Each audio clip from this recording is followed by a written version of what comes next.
This is the most amount of bloom that we've seen on our trees in November. This tree over here definitely has some developing fruit on it. This bloom that we're seeing now, assuming it sets fruit and develops it or whatnot, would be mangoes starting in the later half of March and into April. So this is a Duncan, and you can still see some of the clusters of fruit in there. Hello everybody, this is a mango, and the amazing thing about this is this is ripe right now, and we are in mid-November. A mango in mid-November. This is called an off-season mango, or an off-bloom mango, and it's from the previous year, but it's a late off-bloom mango. But now there's mangoes that are really doing something interesting. Already for the next season, there are mangoes starting to form. This is something that doesn't happen often, and today on the show, we have Alex from Tropical Acres explaining this. So check it out. Okay, everybody, here we are back at Tropical Acres Farms, and this is Alex, and we're going to be talking about some interesting topic today. Here we are in November of 2023. How you doing, Alex? Doing pretty good. So tell us this interesting thing that's going on, because a lot of people are telling me what you're just wanted to make a video about. Well, we're seeing a lot of flowering activity on our trees for the month of November. I would say this is the most amount of bloom that we've seen on our trees in November. Today's November 10th, 2023, by the way. This is the most amount that we've seen in a very long time. I don't know if it's the most of all time because we've been doing this for more than 10 years now, so it is possible there was some years where we saw this amount of activity, but it's been a while. So we have not just a lot of large Edward trees, which you can see in the background flowering, but we also have a number of younger trees, trees of less than 10 years of age in some cases, that are blooming as well, such as these rosy golds right here. And in fact, on the tree behind me here, you can see there's already fruit on this rosy gold in the top of the canopy, but much of the rest of the canopy is flowering now too. This tree right here, most of the canopy is blooming, and so is this one over here. Now, it's mostly partial bloom instead of complete, meaning that the entire canopy is not necessarily flowering. So even on this one here, we have stems that are still dormant, but quite a bit of canopy on this one is flowering. We also have a few other varieties that are throwing some bloom as well. Sugarloaf, for example. We have some dwarf Hawaiians that are flowering, some roses that are flowering.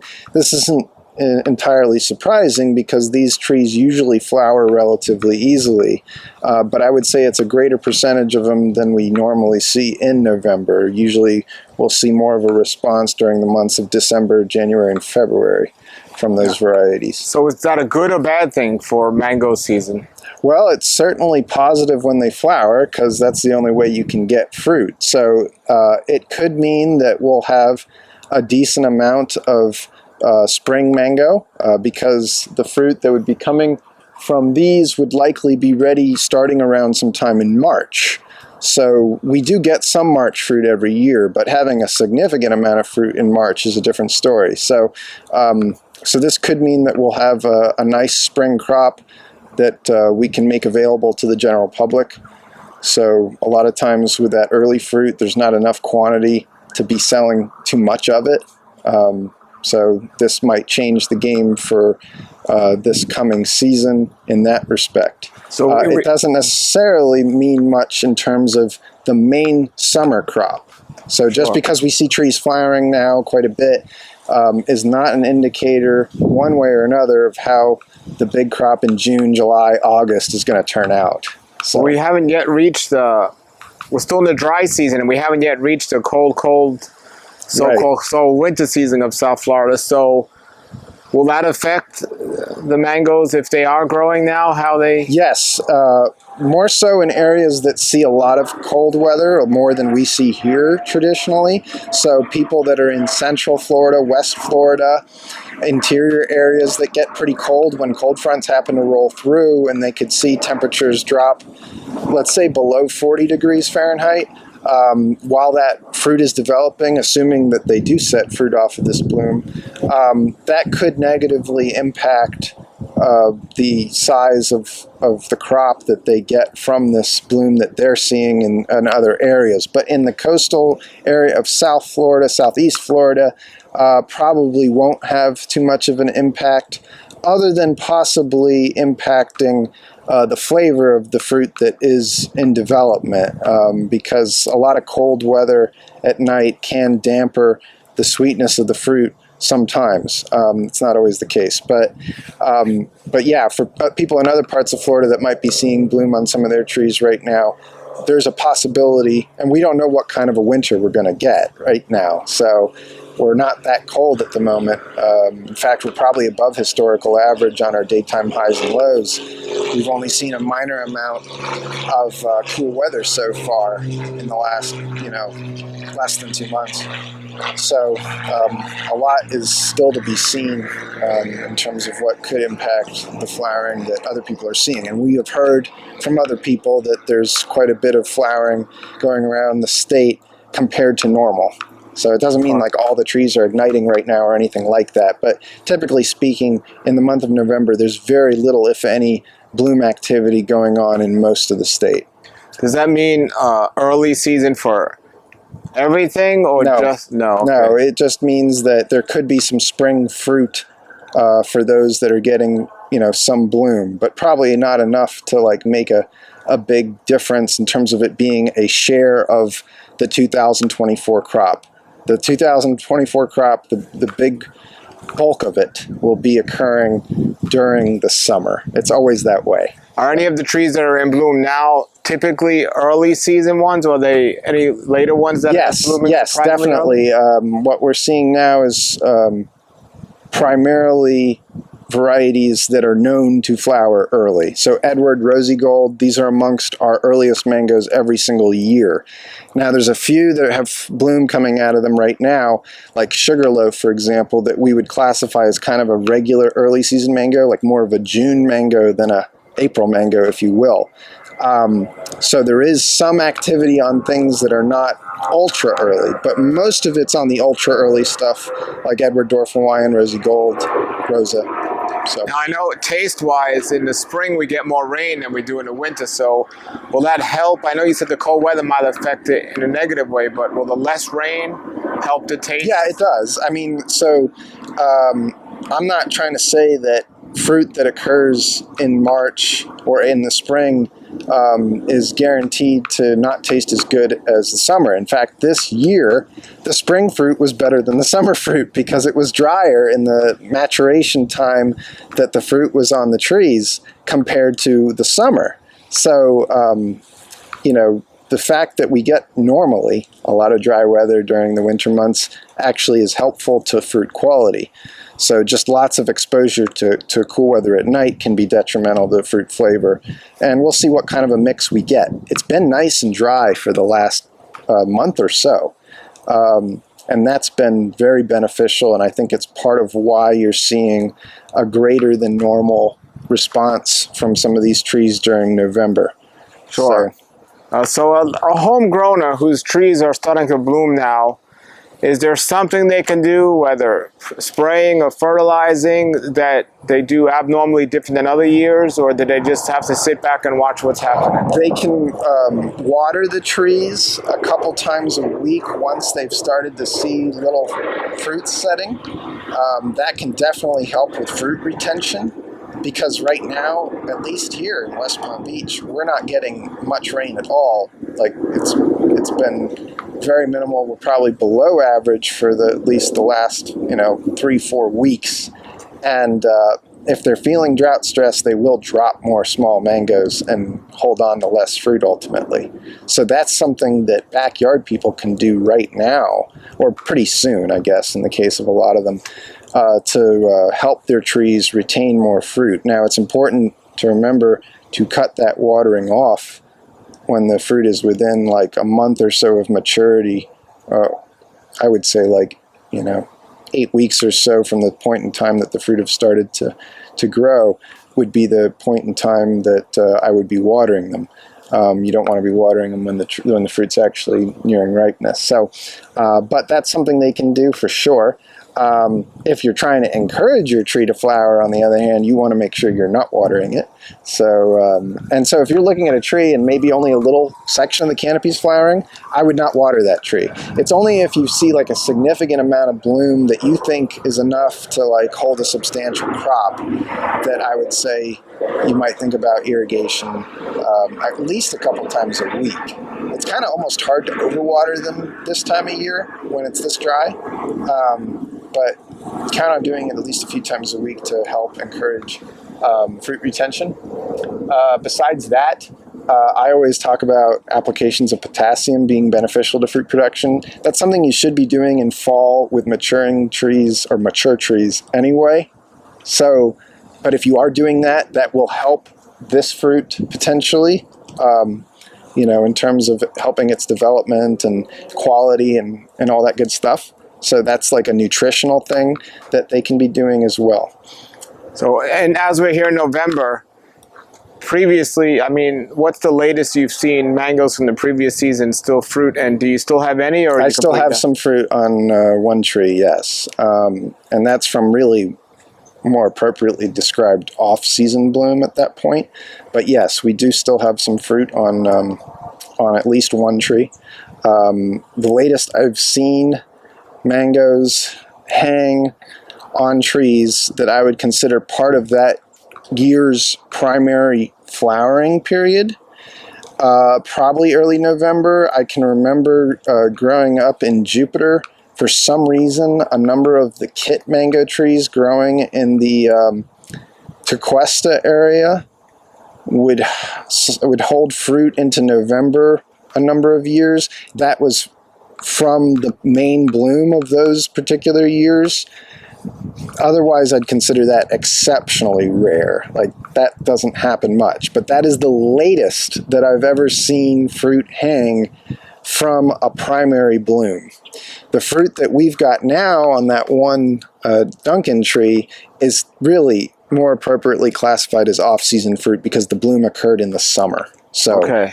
Yeah. Now, normally this would be late for pruning anyway, but if somebody was going to prune, would you definitely tell them now's not a time? Yeah, if they're expecting fruit. If they don't care about fruit the coming year, then you can absolutely prune them now, but you might not see as much of a response to the pruning as you would if you did it in like July. So you'll cut the tree, and sometimes you cut them at this point in time, and they look fine, but they don't flush a lot of growth in response to the major cut, as at least as much as they would during the wetter and potentially warmer part of the year. Because remember, if you cut it now, it's likely going to be experiencing some cooler nighttime temperatures.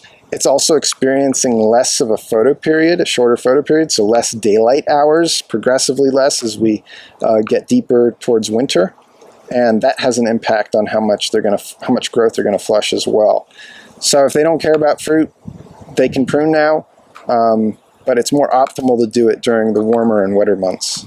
What about grafting? Is definitely too cold, too late? Or no, it's not too cold to graft them, but in fact, because of how warm our winters have been for the last decade or more, people that graft them in the winter are probably seeing more success than they historically would. But it's not optimal, and there's a few reasons for that. One is that if it gets really cold, if you get like a stretch of nights where it's getting down in the 40s or whatever for like more than like a few days, it can definitely impact the rate of take on the grafts. But the thing that I really don't like about grafting this time of year is that there's a chance that those scions that you're using will flower rather than flush growth once they experience a cold front or whatever. And when they flower instead of flushing growth, a lot of times those grafts struggle or even will later on fail. You want them flushing growth when you do the graft. So that's a big reason why we don't like to graft mangoes in winter, but it can definitely be done. So don't think that you can't do it during this time of year. You can, just it's not as best as doing it, in my opinion, in my experience, compared to the warmer months and the wetter months. All right. Well, that's amazing that you have fruit. That's a rosy gold up there? Yeah, that's rosy gold. We probably have some developing fruit on the Edward trees. In fact, this tree over here definitely has some developing fruit on it, but there might be a few more. So this fruit should be ready in March. Maybe February. If it hangs in there, February. Yeah, I mean, it might start in February, but I would expect it to hold into March. This bloom that we're seeing now, assuming it sets fruit and develops it or whatnot, would be mangoes starting in the later half of March and into April. So, but we'll see. We got to see what happens. So we can look at some of these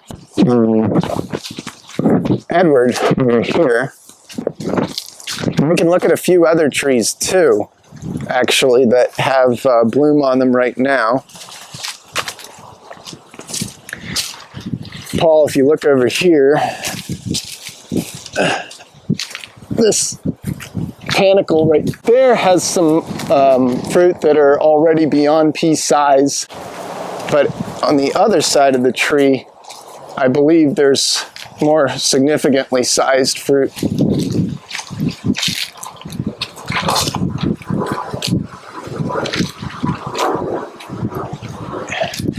Yeah, over here you can see some of the fruits already marble size or above. Not too much, but there's a few up over in here. Yeah, look at that. And over there. Very nice, man. This is Mangifera lalijiwa, and it goes by other names over in Indonesia, Malaysia, where it's native. But it's flowering right now. It's not technically a mango. It's not Mangifera indica, but it looks like a mango and kind of tastes like one too, honestly. And it's got some more bloom up in the canopy. Yeah. And you can see where the spikes are coming out here. It's going to flower on quite a few other branch tips. So we could get a pretty good bloom out of this guy too. Right next to it's interplanted rosy gold. And of course it's flowering. This dwarf Hawaiian's starting to have some bloom emerge out of it. Now there's a few other dwarf Hawaiians that have a lot more bloom than this one does. So this one's just starting to get going. You can see the buds are swelling up, getting ready to push bloom. So this is a Duncan that got pruned back, but Jack left the top intact because it had fruit on it, and you can still see some of the clusters of fruit in there. And I picked some a few days ago. I need to get up in here probably within the next few days to pick some more, because what will happen if I don't is the animals will beat us out to the fruit. You can see that happen with this guy. So now Duncan's not normally a late season fruit, right? It's mid-season, right? It's a mid-season mango, but like when it's an off-season bloom, the season goes out the window. So this tree had some pretty significant off-season bloom for whatever reason, and I've seen Duncan trees do that before. Like I remember one year, it was the year that Hurricane Irma hit, which I guess was 2017 or 18. We had actually maybe 4 or 5 Duncan trees that had an off-season crop. So we had Duncans like in September that probably would have held into October, I guess. And we harvested some of them, and then a lot of the crop got blown off by the hurricane. But so I've seen Duncan trees throw off-season bloom before. This is the only one that I'm aware of right now in the orchard that's got fruit on it. So I just noticed that the tree over there, that's a young Y-O-U-N-G. That has flowers coming out of it too, in addition to the Edward trees over there. So, wow. That's unusual. That's a late season mango, actually. Well, more of a mid-season mango. I shouldn't call it a mid to late season mango that actually has some bloom coming out of it right now.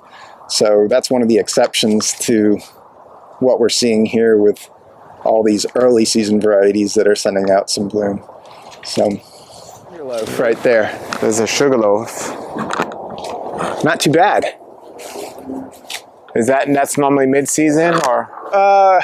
It's early to mid. I would call it an early season mango, but it's not one of these like spring super early mangoes. So like the Edward and the Rosy Gold and stuff. So it's kind of cool to see it flowering this early. It could be that the flowers come out like all male or vast majority male, and then like... Well, that's how sugarloaf is normally, right? Right. So we'll see how this does and if it actually ends up setting any fruit to speak of. It might not, but it is cool to see it flowering right now at least. So very nice. And it's not like just a tiny section of canopy. It looks like it's a solid 25, 30 something percent of the canopy, maybe more. I don't know. Yeah, but look at that. The top of it's really lighting up. So this excites you, right? To see these different things happening? Yeah, it's unique. Yeah. It's not normal. So we want to document this kind of thing when it does happen. So probably people in other parts of Florida that saw more cold weather than what we got for like a weekend or whatever, they might be seeing more than this, you know. But it's still neat to see it over here. In My neighbor told me he passed a tree. The whole tree was loaded with small little mangoes. Oh, no, that could be. I mean, we have a few that are like that right now, so or close to it. So. All right, everybody, this is actually the Dunkin' mango, and I am going to try this mango here in the mid-November, and I look forward to an early mango season if things continue to go the way they're going. So if you like this video, please give it a thumbs up and share it with others. And remember, if you're not subscribed, please subscribe. Thank you, Alex, at Tropical Acres Farms. His contact information is below with his website and all the other links in the description. Until then, everybody, have a great day and keep growing.